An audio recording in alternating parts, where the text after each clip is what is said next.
Hi, welcome back. Chris, the relationship between formative assessment and monitoring for learning is very closely related. Could you speak to that?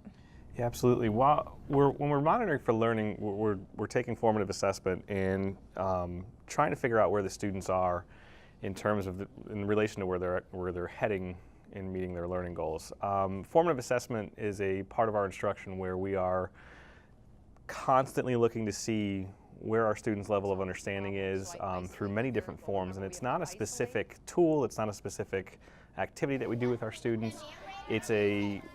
What makes something formative is when we take the information we're getting from our students or the feedback we're getting from our students and apply it to our instruction to improve it.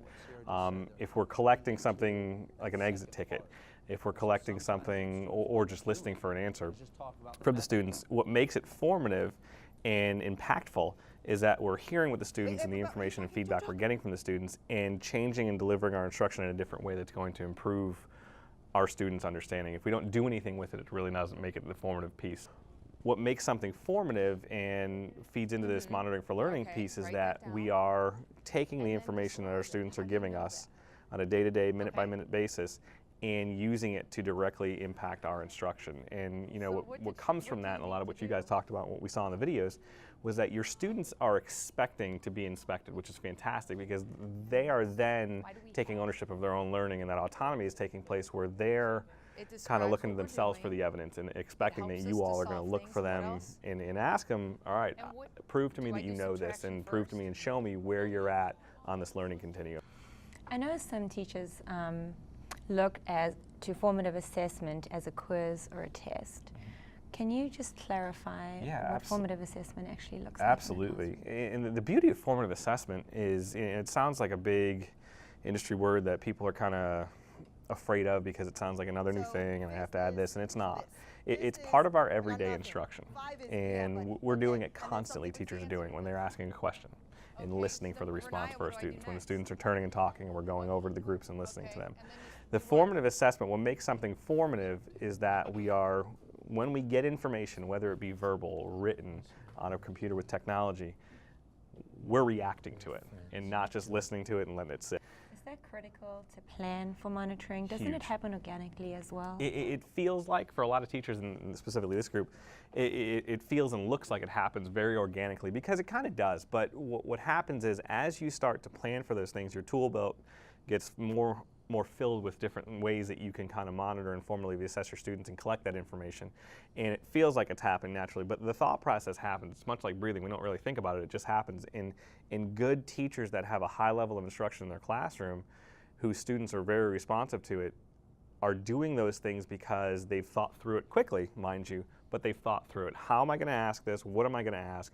What am I demanding of my students to be able to respond to that, and where do they need to be, and what evidence do I need to see from my students to know that they've got it? In order for monitoring for learning to happen, the students need to be doing the productive struggle. Absolutely.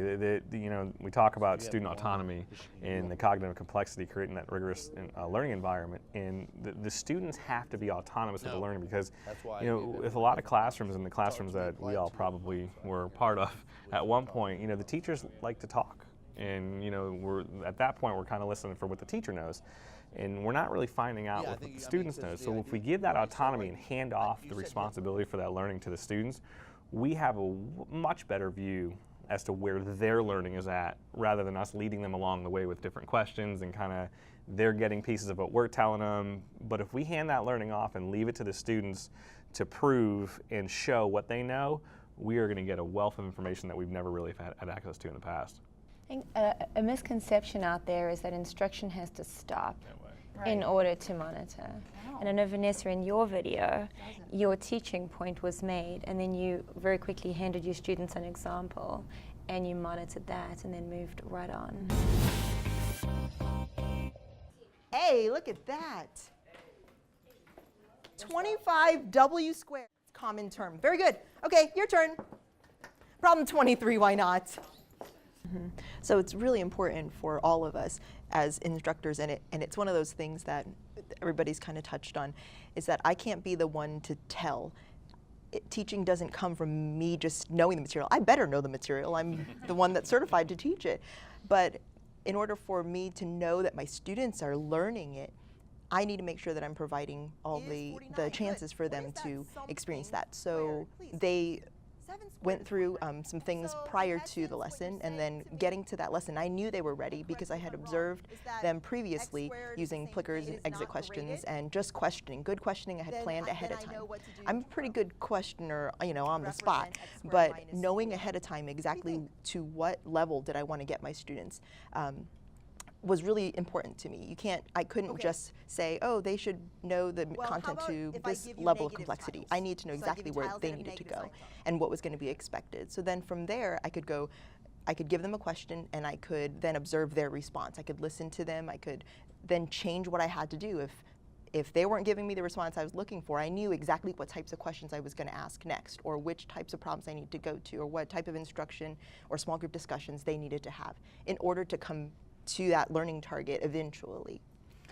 Vanessa, how did you know with certainty after the lesson on your video that your students had met that learning target through your monitoring? So the great thing about the plickers and the exit tickets is I get that immediate feedback. But with the exit ticket, I was able to see that where their misconceptions were. And in my exit question, not only did they have to do a problem and explain their thinking, but they had to either tell me what they learned that day, or they had to ask an additional question. And that's where some things really came out, in the woodwork. This is independent. It's to help me see whether or not you have it yet. It is not graded. Then I know what to do tomorrow. And so with that information, what I'm hearing is not all your students met the learning target, but because of your monitoring, you knew that. Right. So what were your next steps? So from there, I was able to look at what were the misconceptions. So I analyzed the exit tickets very quickly and was able to group them into the misconceptions that were there.